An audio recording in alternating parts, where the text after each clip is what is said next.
Today I'm taking a look at the all-new DC Multiverse Max Fleischer-inspired Superman by McFarlane Toys. I'm also going to be trying out some head swaps.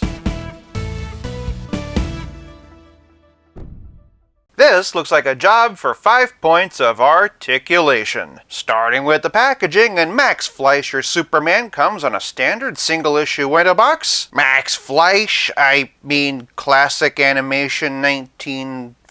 Look, you can call it whatever you want on the box. This is Max Fleischer Superman. Why, just look at this totally classic Max Fleischer artwork. By which I mean modern artwork styled to look like Max Fleischer. Peeking under the cape, and here's the barcode for those searching for Superman in store. Feeling generous, and for packaging, Fleischer Superman gets 5 points. Moving on to presentation, and Superman stands at 7 1/4 inches, or thereabouts 18.5 centimeters, and uses the Crisis on Infinite Earths body, which we recently saw in Justice League Task Force, and that suits me just fine because as far as I'm concerned, this is the best Superman body McFarlane Toys has made. So when I saw the digital render at Comic-Con suggesting they were going to use this body, I was pretty disappointed. Hands down, these are the perfect proportions for this version of the Man of Steel. And this version of the Man of Steel is pretty important. Not only was this the first animated Superman, it was actually the first adaptation of Superman outside of radio. In fact, the radio actor, Clayton Collier, reprised his role on the cartoon. The funny thing is the Fleischer Studios didn't want to do it, so they bid really high and, well,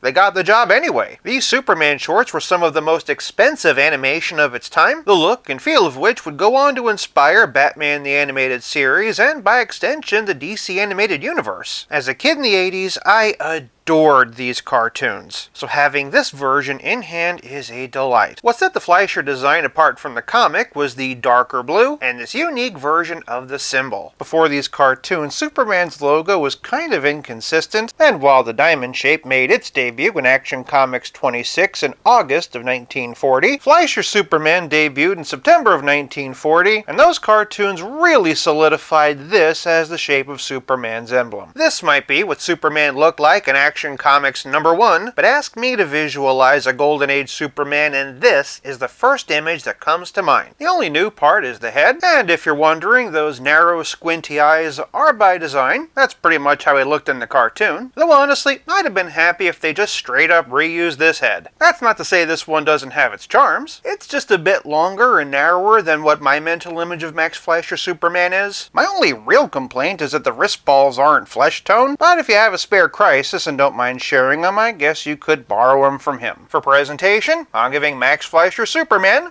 4 points. Moving on to Poseability, and we've seen this body a couple of times now, so we have a pretty good idea of what it can do. As usual, Superman's head is on a dumbbell joint. He can look up this high. Well, he could if his eyes were open, and he can really bury the chin. Good dumbfounded at Lois Lane chicanery amount of tilt, and super spinning his head around action. Moving on down in that soft goods cape means he can raise his arms over 90 degrees, and has complete unobstructed rotation. Wonderful amount of wobble in the rotator cuff, and then working our way down, we've got bicep swivel, double jointed elbow with a deep bulleteer battling bend, and wrist balls that can swivel and hinge either up and down or side to side. Move into the middle, and this mechanical monster has a diaphragm joint and a dumbbell waist. He can arch back this far, which is exactly what I want to see in a flying character. Fun fact, the Fleischer cartoons were instrumental in Superman's ability to fly, mainly because it was easier to animate than having him jump around. Now if only we could find an easier way for him to hunch forward, because clearly this Clark can't. He does, however, have a very nice amount of tilt and twist. Below the matching belt and trunks combo, and Superman has the standard McFarlane hips. He can kick 90 degrees, but only bend back this far. He does, however, get a decent enough twist in the hip, along with the deep bend of double jointed knees, toe articulation, and ankle balls that can swivel, hinge, and like Clark Kent in the stockroom, switching into Superman,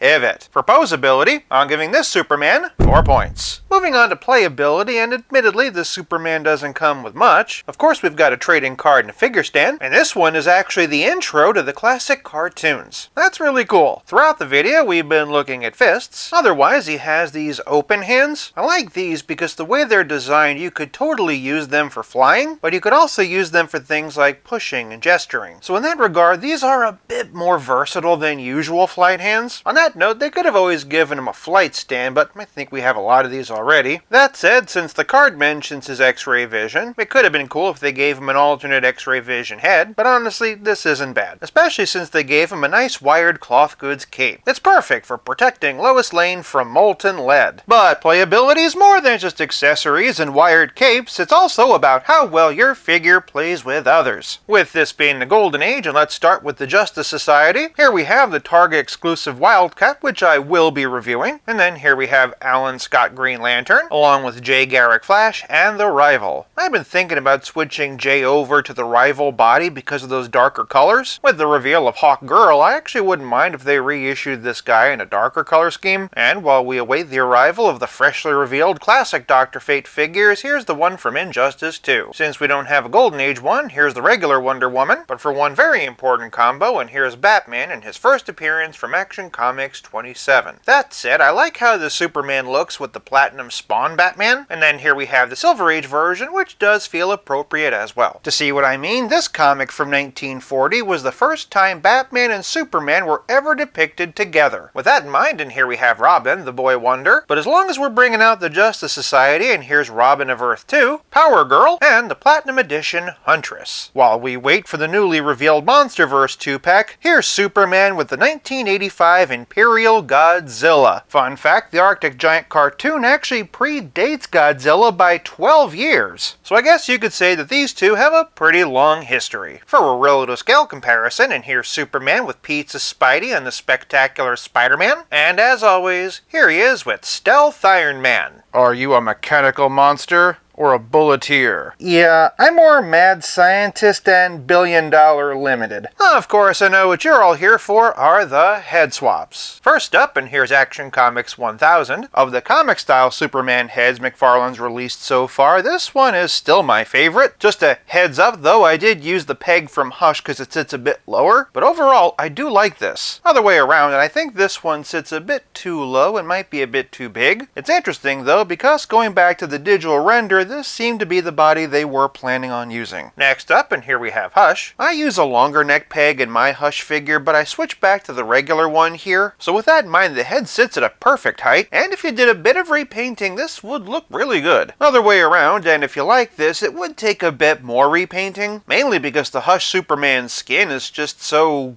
gray. With that in mind, though, this isn't a bad generic Superman head. For one that might be just a bit too swole, here's the mulleted version from Return of Superman. For the purpose of this swap, I actually used the peg from Hush because it sits a bit better. As you can see, the proportions balance out really well. And what's nice about this is that if Action Comics 1000 is your default head, it's the same one just with long hair. So if you made this your default Superman body, they'd all match up pretty nicely. Other way around, and this doesn't exactly do it for me, but if you feel inspired, I'm happy to help. In fact, I'm actually kind of curious about something now. And yeah, swapping it out with the Dark Knight Returns version of this body, and I like this head much better for that comic. As long as we're talking about mullets though, and here's Justice League Task Force. Not really much of a point in doing it this way, unless of course you want to go the distance to remove all those paint apps and make it a normal Superman. I was more interested in seeing it with this head. You would want to get rid of the lipstick and repaint the flesh tone, but it would be a heck of a lot easier to turn this into a regular comic mullet Superman than removing the paint apps on this. For one that I'm pretty curious about, and here's DC Classic. Once again, I'm using the Hush peg, and not only is this a nice smiling head, but the colors are a perfect match. Unfortunately though, it does feel a hair too small. Other way around, and no surprise there, this head is too big, but hey, at least it goes with the hands. Next up is Christopher Reeve. The skin tones are a bit off, but this is an interesting what if. So far, the Superman and Lois TV show is the only one that's given us a live-action version of this suit, but I'd love to see it adapted more often. On the flip side, I'm not entirely sure how I feel about this. This does have a certain Kurt Swan Silver Age quality, but that longer face is really evident here. Introducing this body buck, and here's Earth 2/Crisis on Infinite Earths. Mainly, I wanted to see this for the colors, and not only the skin tone's a perfect match, but remember what I was just saying about Silver Age Superman? The blue might be a bit light, but to my eye, this is perfect. For the one you've all been waiting for, however, and here we have Action Comics #1. This does really work well on this body and for this design, but This is what it's all about. Hands down, no contest, this is the best swap of the bunch. It's the head that McFarlane should have used, and the head that I definitely will use. As much as I love that, I am curious about this kit bash I've been working on. So what I've done here is taken soups from the Ultraman 2-pack and swapped out the trunks. I've also extended the torso. Between that and the longer neck peg, he finally scales with Hush Batman, and with this head puts me in mind of Superman for all seasons. And lastly, to see what this head would look like as Clark Kent, here we have the question. I like the idea that even with glasses, he's still squinting, but unfortunately this head is a little bit too big. True, he's a bit light on accessories, but he's got everything he needs. So for playability, I'm giving this Superman 5 points. This leaves us with nothing left to discuss but the price. If you're a fan of the Fleischer films, this Superman is a must-have, and at just $22.99, he's also super affordable.